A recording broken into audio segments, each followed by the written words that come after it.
India के कोलकाता शहर में 9 अगस्त 2024 की सुबह एक ऐसी खबर सामने आती है जो पूरे देश को हिलाकर रख देती है।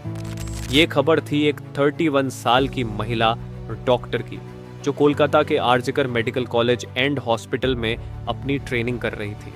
हॉस्पिटल जैसे सुरक्षित माने जाने वाले जगह पर इस महिला डॉक्टर का मर्डर एंड रेप होना काफी चौंकाने वाला था। इस घटना का खुलासा तब हुआ जब डॉक्टर के डेथ बॉडी का पोस्टमार्टम किया गया। इस रिपोर्ट ने लोगों की रूह तक को हिला दिया, क्योंकि यह मामला सिर्फ एक मर्डर का नहीं था, बल्कि इससे कहीं ज्यादा खौफनाक केस था। पोस्टमार्टम रिपोर्ट में खुलासा हुआ कि उस डॉक्टर की हत्या गला घोंटकर की गई थी, इतनी ताकत से कि उनका थायराइड कार्टिलेज तक टूट गया था। इस हत्या के पहले डॉक्टर ने अपनी जान बचाने के लिए कोशिश किया था।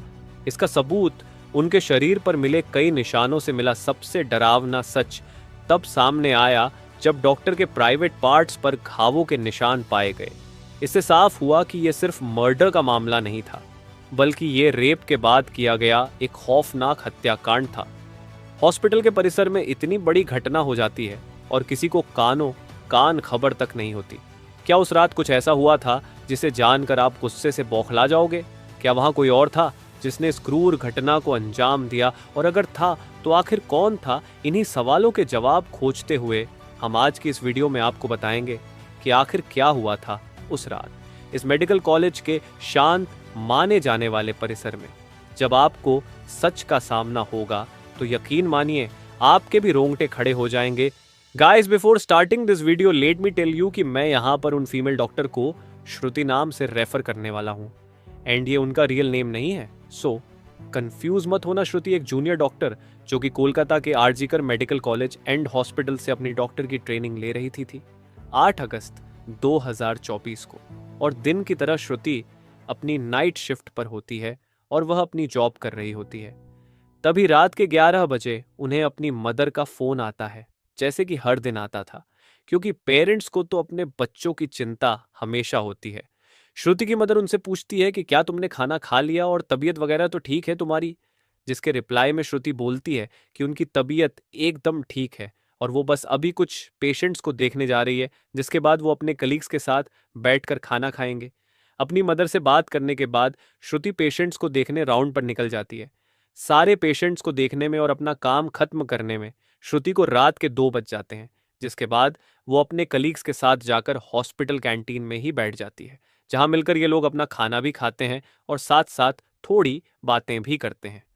खाना खाते खाते और बात करते हुए रात के 3 बज जाते हैं और इस वक्त श्रुति थोड़ी थकान सी फील कर रही होती है, तो वो अपनी थकान दूर करने के लिए इस हॉस्पिटल के 4th फ्लोर में बने सेमिनार हॉल में जाकर रेस्ट करने लगती है। श्रुति के रेस्ट करते करते सुबह के 7:30 बज जाते हैं, पर वो तब भी इस सेमिनार हॉल से बाहर नहीं आती, जो कि काफ़ी ज़्यादा अनयूजुअल था, क्योंकि श्रुति कभी भी आधे 1 घंटे से ज़्यादा का ब्रेक नहीं लेती थी। हॉस्पिटल का एक वर्कर जो कि सुबह की शिफ्ट स्टार्ट होने से पहले हॉस्पिटल के सारे रूम्स को चेक कर रहा होता है, और वो ऐसे ही सारे रूम्स को चेक करते हुए इस सेमिनार हॉल की तरफ आता है।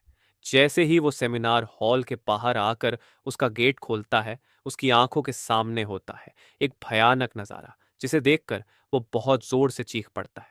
इस वर्कर की चीख सुनकर आसपास के लोग वहां इकट्ठा होने लगते हैं और देखते हैं कि सेमिनार हॉल के अंदर श्रुति की बॉडी बिना कपड़ों के पड़ी हुई है और उसके बॉडी पर कुछ ब्लड के निशान भी हैं। यहाँ खड़े सब लोगों के लिए ये एक ट्रामा से कम नहीं था, स्पेशली दूसरी फीमेल डॉक्टर्स एंड वर्कर्स के लिए, क्योंकि उन्होंने अपनी आंखों के सामने ऐसा नज़ारा पहली बार देखा था। वो भी हॉस्पिटल प्रेमिसेस के अंदर श्रुति की बॉडी को देखकर आसपास खड़े सारे लोग उसे एक स्ट्रेचर पर लेटते हैं और इमरजेंसी रूम में लेकर जाते हैं ताकि डॉक्टर्स उसकी कुछ हेल्प कर सकें। काफ़ी देर तक डॉक्टर्स के स्ट्रगल करने के बाद भी एट द एंड श्रुति कुछ घंटों के बाद अपना दम तोड़ देती है। हॉस्पिटल में कुछ लोग थे जो कि इस मर्डर एंड रेप केस को एक नॉर्मल केस जैसा दिखाने की कोशिश कर रहे थे, जस्ट बिकॉज कि वो इस हॉस्पिटल का नाम बचा सके। बट जब पोस्टमार्टम रिपोर्ट्स आती हैं तो सब दूध का दूध और पानी का पानी हो जाता है। इन रिपोर्ट से साफ साफ पता चल जाता है कि श्रुति के साथ किसी ने जबरदस्ती गलत हरकत करने की कोशिश करी, और जब वो इस इंसान से अपने आप को बचाने लगी तो उसने उसका गला घूंट दिया। इवन उसे बहुत बुरी तरीके से मारा भी, और फिर उसका रेप भी किया। ये सारे प्रूफ मिलने के बाद ये केस पुलिस को हैंड ओवर कर दिया जाता है। एंड पुलिस वाले इस क्रिमिनल को पकड़ने के लिए लग जाते हैं। सबसे पहले पुलिस उस क्राइम सीन पर ही छानबीन करती है जहां ये सब हुआ था।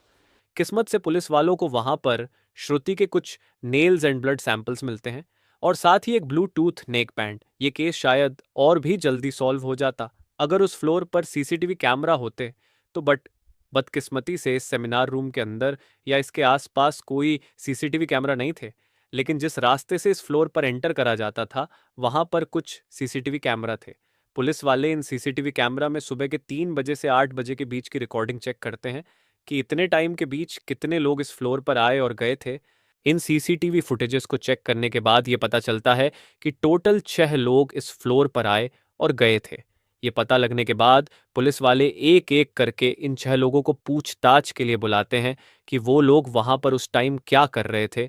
और इन लोगों को इस बीच यहाँ कुछ भी अजीब दिखा कि नहीं। इन लोगों से पूछताछ के दौरान पुलिस वाले उनके फ़ोन का ब्लूटूथ भी ऑन करके चेक करते हैं कि जो ब्लूटूथ हेडसेट उन्हें मिला था वो इनमें से किसका था। क्योंकि आपको पता होगा ही कि एक बार अगर आप किसी ब्लूटूथ डिवाइस से अपना फ़ोन पेयर करते हो तो अगली बार वो उससे ईजिली कनेक्ट हो जाता है। और फाइनली पुलिस वालों की ये ट्रिक काम भी आती है क्योंकि ये ब्लूटूथ नेकबैंड इन 6 लोगों में से एक आदमी के फ़ोन से कनेक्ट हो जाता है जिसका नाम था संजय रॉय, जो कि एक सिविल वॉलंटियर था। सिविल वॉलंटियर वो लोग होते हैं जो कि पुलिस के अंडर काम करते हैं और उनकी हेल्प करते हैं छोटे मोटे कामों को मैनेज करने में। लाइक आपने बहुत सारे फेस्टिवल्स अनऑथराइज्ड पार्किंग या भीड़ भाड़ वाले एरिया में देखा होगा कि कुछ ब्लू कलर की यूनिफॉर्म्स पहनकर ऑफिसर्स खड़े रहते हैं जिनका काम होता है कि विदाउट एनी रीजन कहीं पर भी ज्यादा क्राउड इकट्ठा ना हो। तो अब पुलिस वालों को अपना पहला कातिल मिल चुका था जिसके बाद वो संजय रॉय से और गुस्से से पेश आने लगते हैं। बट संजय पुलिस वालों की किसी बात का भी जवाब नहीं दे रहा होता क्योंकि वो काफी ज्यादा नशे की हालत में था। इस बीच पुलिस वाले संजय का फोन भी चेक करते हैं जिसमें उन्हें भर भर के पोर्नोग्राफिक कंटेंट मिलता है जिससे उनका शक यकीन में बदल चुका था कि संजय ही श्रुति के मर्डर का मेन कल्प्रीट है। इसके बाद पुलिस वाले संजय रॉय को और ज्यादा डराने लगते हैं। एंड फाइनली वो डर कर अपना गुनाह कबूल भी कर लेता है कि उसने ही श्रुति को मारा है और उसका रेप किया है। यह पता लगते ही कुछ पुलिस वाले और प्रूफ्स कलेक्ट करने संजय रॉय के घर जाते हैं जहां पर उन्हें एक शू मिलता है जिसके ऊपर कुछ खून जैसे ही धब्बे थे। तो पुलिस वाले उसका सैंपल कलेक्ट कर लेते हैं। थोड़ी और तलाशी लेने पर पुलिस वालों को संजय के घर के बाहर कुछ कपड़े सूखते हुए दिखते हैं और ये वही कपड़े थे जो कि उस दिन संजय ने पहने थे क्योंकि ये सब सीसीटीवी कैमरा में कैप्चर हो गया था जिससे जाहिर था कि संजय ये प्रूफ मिटाने की भी कोशिश कर रहा था। बट जब संजय को पूछताछ के लिए पुलिस स्टेशन में लाया गया था उस वक्त वो काफी ज्यादा नशे की हालत में था। तो क्या वो ये सब बस इसलिए कर रहा था ताकि उसे कम सजा मिले, जस्ट बिकॉज वो उस वक्त नशे में था। बाद में जब पुलिस वाले उस शू पर लगे ब्लड सैंपल्स को चेक करवाते हैं तो वो भी श्रुति के ब्लड से मैच हो जाता है which was a solid proof against him. इन सारी रिपोर्ट्स एंड डिटेल्स को एक साथ कंबाइन करके पुलिस वालों को पता चलता है कि उस रात संजय रॉय काफी ज्यादा नशे की हालत में था और वो रात के 11 बजे हॉस्पिटल में एंटर करता है। संजय अक्सर उस हॉस्पिटल में नाइट शिफ्ट किया करता था तो उसे यहाँ की काफी अच्छी नॉलेज भी थी कि कहाँ पर कैमरा है और कहाँ पर नहीं। तो वो आराम से इस हॉस्पिटल के 4th फ्लोर पर जाकर बैठ जाता है क्योंकि वो नहीं चाहता था कि कोई उसे ज्यादा नशे की हालत में देखे, वरना वो अपनी जॉब से हाथ धो सकता था। 4th फ्लोर पर आते ही वो अपना आराम से सो जाता है। जब उसकी आंख खुलती है तब तक सुबह के 3 बज चुके थे। तभी संजय की नजर श्रुति पर पड़ती है जो कि रेस्ट करने सेमिनार हॉल में जा रही थी। श्रुति को अकेला देखकर संजय के इरादे बिगड़ने लगते हैं। वो पहले काफी देर तक इस फ्लोर के चक्कर लगाने लगता है ये कंफर्म करने के लिए कि कोई यहां पर ज्यादा आ तो नहीं रहा। जब उसे लगता है कि हाँ उसका रास्ता साफ है तो वो 4 बजे सेमिनार हॉल के अंदर एंटर करता है और फिर वहां से 4:45 पर बाहर आता है। इन 45 मिनट्स तक श्रुति के साथ इस आदमी ने क्या क्या किया होगा और वो कितने पेन से गुजरी होगी ये सोचकर ही किसी का भी दिल सहम जाएगा। स्पेशली श्रुति के पेरेंट्स जिन्होंने इतनी उम्मीद से और सेक्रीफाइसेस करके अपनी बच्ची को डॉक्टर बनने भेजा था एंड श्रुति अपने पेरेंट्स की अकेली बेटी थी तो उनके लिए तो ये किसी सदमे से कम नहीं होगा। एंड गाइस, ये केस अभी भी क्लोज नहीं हुआ है और 23 अगस्त तक संजय राय को कस्टडी में रखा जाएगा। इस कातिल इंसान के साथ क्या होना चाहिए, आप कमेंट में ज़रूर बताना। और इस केस रिलेटेड जानकारी देखने के लिए चैनल सब्सक्राइब करें। Thank you.